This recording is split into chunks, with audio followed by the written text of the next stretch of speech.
Buenas tardes, el día de hoy vamos a tratar dos patologías y sus respectivas pruebas semiológicas para su valoración. La primera patología es el síndrome subacromial. Este es característico ya que presenta un estrechamiento a nivel del espacio subacromial, el cual se encuentra localizado en medio de la cabeza humeral y el arco coracoacromial. Por este espacio subacromial discurren una serie de tejidos como lo son los tendones de los músculos que componen el manguito rotador, el tendón de la porción larga del bíceps y la bursa subacromiodeltoidea. El mecanismo de lesión en esta patología es por medio de la compresión. Al presentarse el estrechamiento en este espacio, se presenta la compresión a nivel de estos tejidos. Esta patología es el problema más común de los pacientes que refieren dolor de hombro. Se presenta en un 44 un 46% de los casos y según NIR plantea que este síndrome presenta tres estados. El primer estado es un estado de edema e inflamación, es característico en pacientes menores de 25 años y se da por sobreuso en la articulación.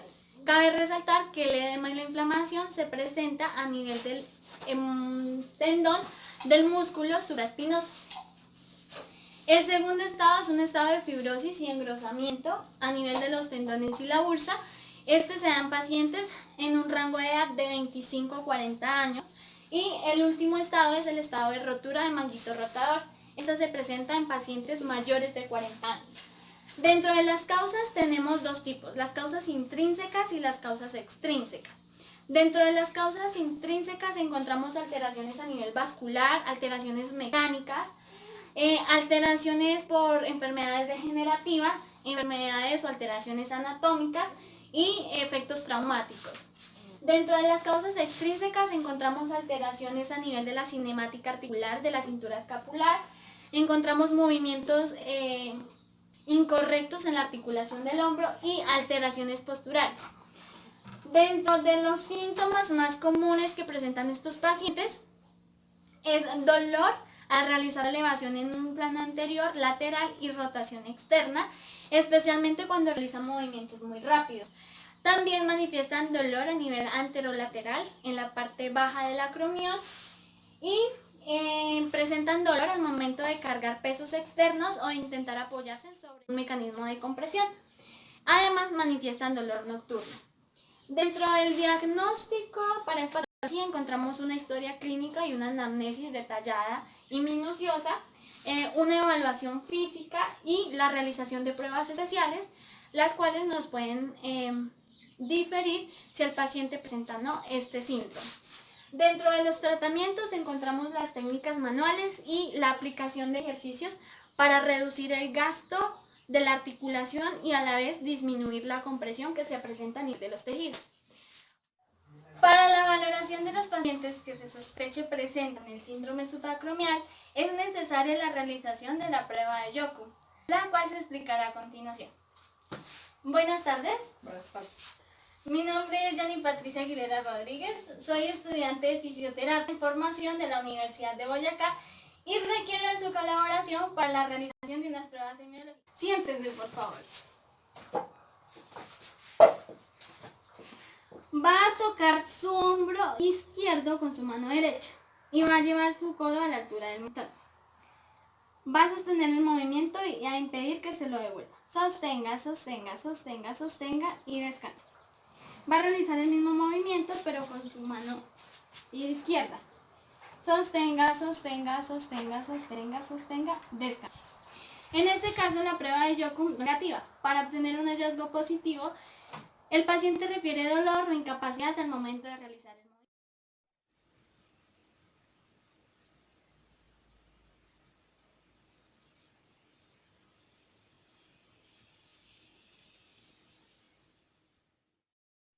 A continuación, vamos a hablar de la segunda patología. Esta es la tendinitis o síndrome de pinzamiento de manguito rotador. Para hablar de esta patología, es necesario saber que el manguito rotador es una integración estructural y una coordinación funcional que se encuentra ubicada en la tuberosidad humeral. tiene como función la distribución de la tensión que se genera a nivel de la articulación del hombro y brindarle estabilidad a la misma.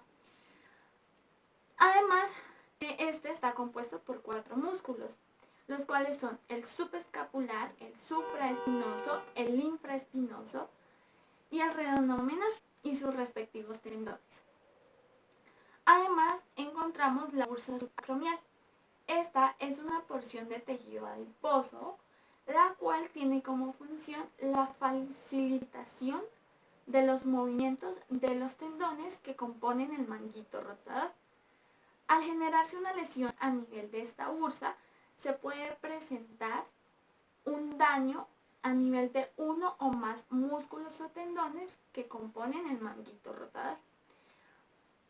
Para hablar de la articulación de hombro, vamos a empezar desde un punto global. Vamos a hablar de la cintura escapular. Esta está compuesta por 4 huesos. Encontramos la clavícula, el esternón, la escápula y el húmero. Dentro del complejo articular de la cintura escapular encontramos 4 articulaciones. La primera articulación es la articulación acromioclavicular. Esta es un tipo de articulación plana y permite la realización de movimientos de deslizamiento abriendo y cerrando el ángulo escapuloclavicular. Este está sostenido por 2 ligamentos, los ligamentos acromioclaviculares y los ligamentos coracoclaviculares. Dentro de estos últimos encontramos el ligamento conoideo y el ligamento trapezoideo.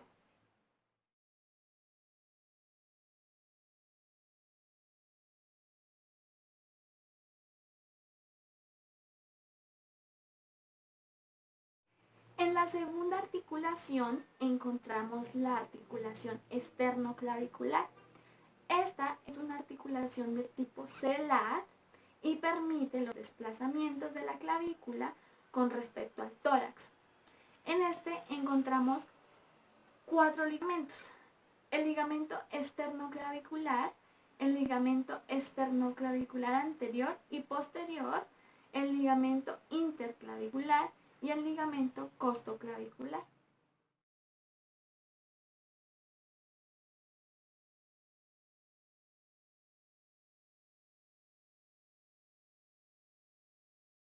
La tercera articulación es la articulación escápulo-torácica.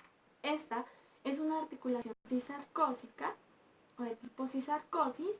Está formada por el músculo subescapular y el serrato anterior. Este permite el deslizamiento de la escápula en relación con la pared torácica. La cuarta articulación es la articulación glenohumeral. Esta es la propia articulación del hombro y esta está compuesta por la cavidad glenoidea de la escápula y la cabeza del húmero. Esta es una articulación de tipo sinovial esferoidea. Está estabilizada por el ligamento coracohumeral y los ligamentos glenohumerales superior, medio e inferior.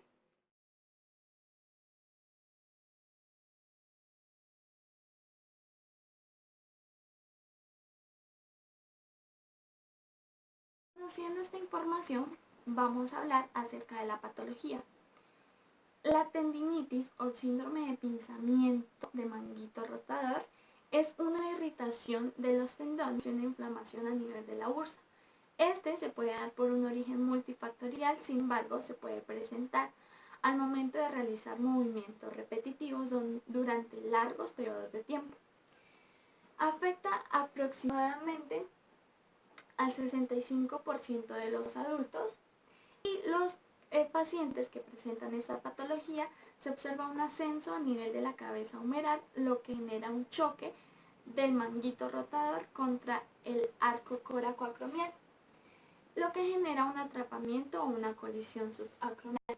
Dentro de las causas de esta patología encontramos el mantenimiento de la articulación en una misma posición durante largos periodos de tiempo, el dormir sobre el mismo brazo todas las noches, el generar movimientos repetitivos. Esto se puede ver en deportes como el tenis y la natación y en la realización de las actividades diarias.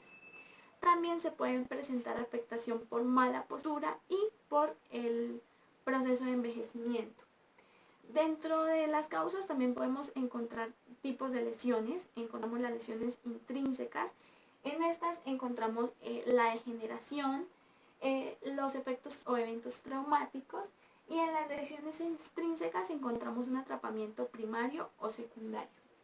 Dentro del diagnóstico de esta patología encontramos una historia clínica o anamnesis minuciosa y detallada, una valoración de la articulación del hombro, la realización de las pruebas semiológicas, como en este caso es la prueba de caída de brazo, la cual explicaremos más adelante, y la evaluación física.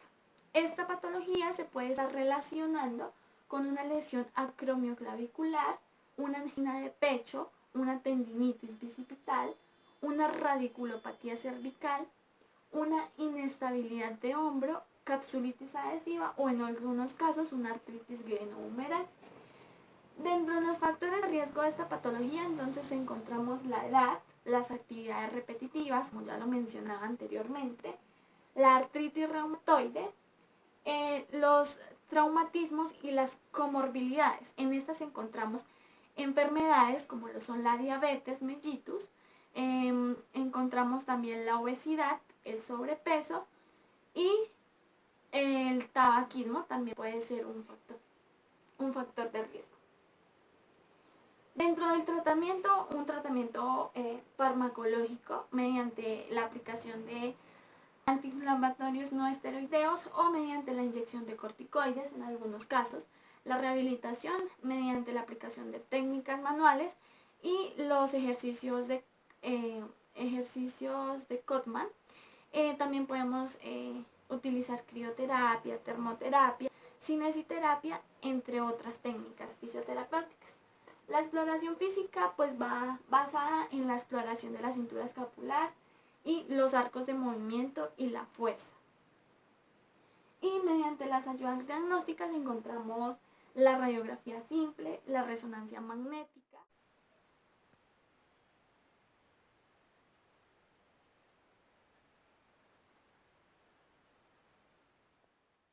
Para la valoración de los pacientes que se presuman padezcan el síndrome de pinzamiento de manguito rotador, es necesario realizar la prueba de caída de brazo.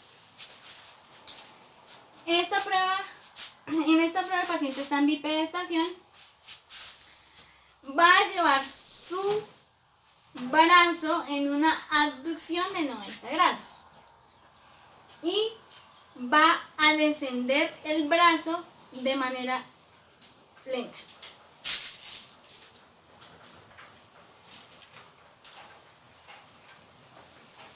Va a realizar la misma acción con su brazo izquierdo.